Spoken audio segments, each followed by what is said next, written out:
तुम्ही बघत असाल की पूर्ण तरुणाई माझ्यासाठी रस्त्यावर उतरले आणि मला वाटतं यंदा तो हक्क घेतल्याशिवाय राहणार नाही. आणि जो अन्याय इथे झालाय आमच्या पनवेल उरण आणि रायगडवर आणि खास करून उरणवर की बेरोजगारी हा महत्वाचा मुद्दा घेऊन उतरलाय. आणि 100% तुम्हाला सांगतो की जे डायरेक्ट एम्प्लॉयमेंट नाहीये त्याच्यासाठी माझा प्रामाणिक प्रयत्न राहणार आहे. जे इथले विद्यमान आमदार यांनी कुठल्याच प्रकारचं काम त्याच्यावर केलं नाही, फक्त मोठ्या मोठ्या गोष्टी केल्या, परंतु प्रत्यक्षात ते तसंच राहिलं. गावात गेलात रस्ते नाही, गल्ल्या नाही, लाईट नाही आणि हायवे, उद्या अटल सेतू, उद्या एअरपोर्ट यांनी आणलं सांगतात. आणि जे पाहिजे, ज्या नागरिकांनी तुम्हाला निवडून दिलं तिथं कुठलाही विकास दिसत नाही. त्यामुळे मला वाटतं यंदा 100% आमची शिट्टी जोरात.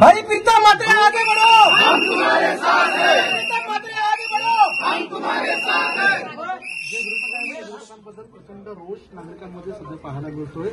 तो जो रोष आहे त्याचा फायदा कशा प्रकारे शेकापला होईल तुम्हाला होईल का? तुम्हाला सांगतो, रोष म्हणण्यापेक्षा त्यांची आता जीभ घसरत चाललेली आहे. कारण ज्या पद्धतीने ते आदिवासी बांधवांना देखील बोलले, 3-4 आदिवासींनी काही फरक पडत नाही.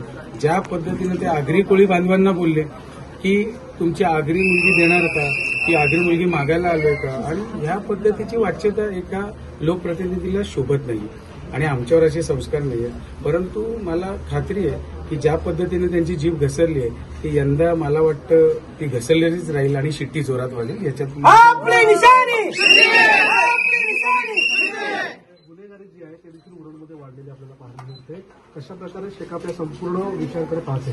तुम्ही बघितलं यशस्वी शिंदेचा जो विषय झाला त्याच्यात आम्ही सगळी मंडळी सर्व पक्षीय, फक्त हे एकमेव गृहस्थ नव्हते इथले विद्यमान आमदार, त्यांच्या कार्यालयावर देखील मोर्चा नेण्यात आला. हे काय कोणी सांगून नाही, त्याच्यात 90% महिला होते. म्हणजे तुमच्या विभागात ते घडतंय, शहरात घडतंय, जिथे राहताय तिथे घडतंय. आणि अशा वेळी तुम्ही जर कुठल्या कुटुंबाला आधार द्यायला नसाल तर मला वाटतं की याच्यापेक्षा दुर्दैवी घडणं काय. कुठले विषय असे घेऊन तुम्ही लोकांसमोर जाणार आहात? आपलं विजन काय असणार आहे उरणसाठी? तुम्हाला एकच सांगतो, रस्ते, पाणी आणि ही वीज ही कामं तर होत आलेली आहेत किंवा ज्याप्रमाणे गरज वाटते तशी होते. किंवा गावातली गल्ली एखादी मातीची आहे तर तिला बाबा आस्फाल्ट होणार, आस्फाल्ट आहे तिथे कॉन्क्रीट होणार.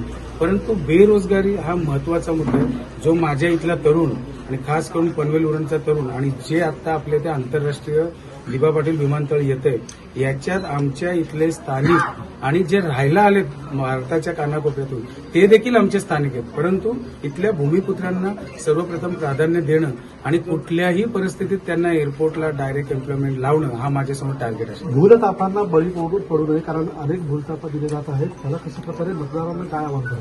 आता तुम्ही तरुण ज्या पद्धतीनं बघाल की माझ्यासोबत सर्व पक्षी आहेत, त्याच्यात काही मंडळांचे, काही क्रिकेट प्रेमी आहेत, हे उघडपणे माझ्यासोबत फिरतात.